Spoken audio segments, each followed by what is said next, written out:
Hi friends, आज हम भारत सरकार के द्वारा जारी एक अधिनियम का नाम है हमारे केंद्रीय उत्पाद शुल्क संशोधन अधिनियम 2025। इसके बारे में काफी डिटेल चर्चा करेंगे। आप हमारे साथ बने रहिए ताकि आपको इसके बारे में जानकारी प्राप्त हो सके। तो शुरुआत करते हैं आज का टॉपिक है केंद्रीय उत्पाद शुल्क संशोधन अधिनियम 2025। तो सबसे पहले इसके पारित और लागू होने की बात करें तो यह विधेयक संसद में दिसंबर 2025 में पारित हुआ था और 1 फरवरी 2026 से पूरे देश में प्रभावी रूप से लागू कर दिया गया था। बात करें संशोधन की तो ये कानून हमारे केंद्रीय उत्पाद शुल्क अधिनियम 1994 की 1944 की चौथी अनुसूची में संशोधन करता है। तो किसमें संशोधन करता है?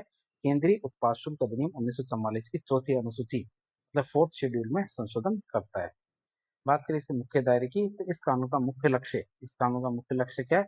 हमारे तंबाकू और तंबाकू से निर्मित जो उत्पाद है जैसे हमारे सिगरेट, जर्दा, गुटखा, पाइप मिक्सचर, इन पर लगने वाला टैक्स ढांचे में व्यापक रूप से बदलाव करना इसका मुख्य उद्देश्य है। बात करें इस संशोधन की आवश्यकता क्या थी और इसका क्या क्या उद्देश्य है, उसकी बात करें बिल लाने की जरूरत क्या थी। तो सरकार ने 7 साल के लंबे अंतराल के बाद तंबाकू पर उत्पाद शुल्क क्यों बढ़ाया? इसके मुख्य 3 कारण है। पहला कारण आता हमारे जीएसटी क्षतिपूर्ति उपकर की समाप्ति, कंपेंसेशन सेस की समाप्ति होने की वजह से। 2017 में जब हमारा जीएसटी लागू हुआ था तो राज्यों को नुकसान की भरपाई के लिए तंबाकू पर जीएसटी कंपनसेशन सेस लगाया गया था। या तंबाकू पर जीएसटी कंपनसेशन सेस लगाया था। अब इस सेस की समय सीमा खत्म हो गई है। जो सेस लगाया था इस समय सेस की समय सीमा खत्म हो गई है, इस वजह से पहला कारण। दूसरा, राजस्व तटस्थता के लिए, रेवेन्यू न्यूट्रलिटी के लिए सेस खत्म होने के बावजूद तंबाकू के दाम सस्ते ना हो जाए और सरकार के खजाने को नुकसान ना हो, इसलिए सरकार ने सेस के बराबर की राशि को सीधे केंद्रीय उत्पाद शुल्क सेंट्रल एक्साइज ड्यूटी में बदल दिया है, मतलब इसमें मर्ज कर दिया है। फिर राज्यों की हिस्सेदारी बढ़ाने के लिए, क्या राज्यों की हिस्सेदारी बढ़ाने की बात करें तो सेस का पैसा सीधे केंद्र सरकार के पास रहता था, लेकिन उत्पाद शुल्क का पैसा हमारे वित्त आयोग के फॉर्मूले के तहत राज्यों के साथ साझा किया जाएगा, जिससे हमारे क्या होगा, राज्य सरकारों की आमदनी बढ़ेगी। बात करें सार्वजनिक स्वास्थ्य की, पब्लिक हेल्थ की, तंबाकू एक डीमेरिट गुड है। क्या है डीमेरिट गुड है? मतलब नुकसान पहुंचाने वाला सामान है। भारी टैक्स लगाकर सरकार लोगों को इसके उपभोग को हतोत्साहित करना चाहती है कि जनता कम से कम इसका उपयोग करे। फिर उत्पाद शुल्क की नई दरों की बात करें तो इस कानून के तहत टैक्स में अभूतपूर्व ये रिकॉर्ड वृद्धि की है।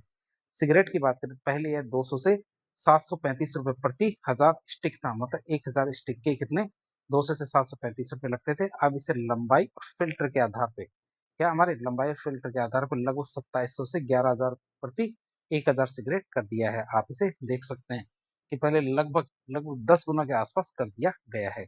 तो 2700 से 11,000 रुपए प्रति 1000 सिगरेट पे कर दिया गया है। फिर चबाने वाले तंबाकू की बात करें, च्युइंग टबैको की बात करें तो 25% से बढ़ा करके 100% कर दिया गया है। हमारे तंबाकू जो चबाया जाता है उसमें हमारे जो टैक्स है वो कितना 25% से बढ़ा के कितना 100% कर दिया गया है। फिर अनिर्मित तंबाकू की बात करें, अनमैन्युफैक्चर्ड टोबैको की बात करें, 64% से बढ़ा के उस पर 70% टैक्स कर दिया गया है। हुक्का, गुड़ाकू तंबाकू, वहां पे टैक्स बढ़ा के 25 से 40%। और स्मोकिंग मिक्सचर जो पाइप है उसमें टैक्स बढ़ा करके 60% से सीधा कितना 325% करने का ऐतिहासिक उछाल किया गया है। आप इसे देख सकते हैं कि कितना खतरनाक उछाल किया गया है। स्मोकिंग मिक्सचर या पाइप में 60% से बढ़ा के कितना 325%। हमारे हुक्का या गुड़ाकू तंबाकू में 25 से 40%, अनिर्मित तंबाकू में 64 से 70% और चबाने वाले तंबाकू में 25 से 100% कर दिया गया है। अब शेयर बाजार और उद्योग पर इसका पड़ने वाले प्रभाव की बात करें, मार्केट इम्पैक्ट की बात करें तो 1 फरवरी 2026 को नए टैक्स ढांचे के लागू होते ही शेयर बाजार और तंबाकू उद्योग में भारी भूचाल आ गया था। तंबाकू शेयर का क्रैश की बात करें तो आईटीसी लिमिटेड की बात करें तो देश की सबसे बड़ी एफएमसीजी और सिगरेट निर्माता कंपनी आईटीसी, इसके शेयर एक ही दिन में 10% तक टूट गए, मतलब 369 के स्तर पे आ गए थे, जिससे हमारा निफ्टी मतलब एफएमसीजी इंडेक्स भी धराशायी हो गया था। तो बात है गॉड फ्राई फिलिप्स की, तो इस शेयर की कंपनी में 19% की भारी बिकवाली मतलब दर्ज गिरावट दर्ज की गई। वीएसटी इंडस्ट्रीज की बात करें तो इसके शेयर भी 7% तक गिर गए थे। तो कीमतों में तत्काल वृद्धि की बात करें तो कंपनियों ने टैक्स का पूरा बोझ ग्राहकों पे ही डाल दिया। क्या कंपनियों ने क्या किया, टैक्स का पूरा बोझ ग्राहकों पर डाल दिया। बाजार में बिकने वाले 10 सिगरेट वाला पैकेट 2 रुपए से 25 रुपए तक महंगा हो गया। गुटखा पाउच की कीमतों में भारी उछाल आ गया। क्यों? क्योंकि गुटखे पर कुल टैक्स का बोझ हमारे 53% तक पहुंच गया, मतलब जो 10 रुपए में 4 गुटखे आते थे 10 में 2 आने लगे हैं। फिर व्यापार और बिक्री में गिरावट की बात करें, व्यापार और बिक्री में गिरावट की बात करें, वॉल्यूम श्रिंकिंग की बात करें तो दाम बढ़ने से मांग में कमी आई है। क्या दाम बढ़ने से मांग में या डिमांड में कमी आई है? वित्तीय वर्ष 2026 की पहली तिमाही मतलब अप्रैल जून में कंपनियों की बिक्री में औसतन 10 से 14% की गिरावट देखी गई है। किसमें? 10 से 14% की गिरावट देखी गई है। फिर अवैध व्यापार और तस्करी के डर की बात करें, स्मगलिंग रिस्क की बात करें, तो उद्योग विशेषज्ञों का ऐसा मानना है कि सिगरेट पर इतना भारी टैक्स लगने से लोग सस्ते विकल्पों की ओर भागेंगे, जिससे ब्लैक मार्केट मतलब अवैध मतलब बिना टैक्स वाले विदेशी सिगरेट की तस्करी बढ़ने का गंभीर खतरा पैदा हो जाएगा, जो वैध कंपनियों के लिए सबसे बड़ी चुनौती रहेगी।